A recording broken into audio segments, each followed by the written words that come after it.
Well, first of all, it is an achievement and a goal that I think every Chinese citizen will celebrate because it is an illustration of development not only measured in economic growth alone. Part of what China did very early on when its economic reforms began, when a next phase of industrialization, but also of economic opening up occurred, was to maintain a focus on inequality. While clearly inequality has also increased in China because rapid economic growth always creates this challenge, particularly urban centers, the rural economy.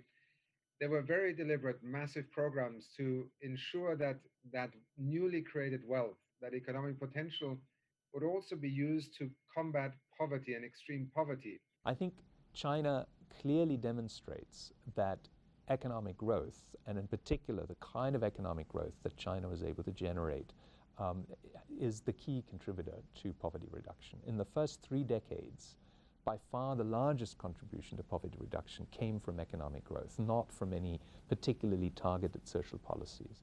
It's only in the last decade, and particularly after 2013, that we find that policy really tries to go to the last mile.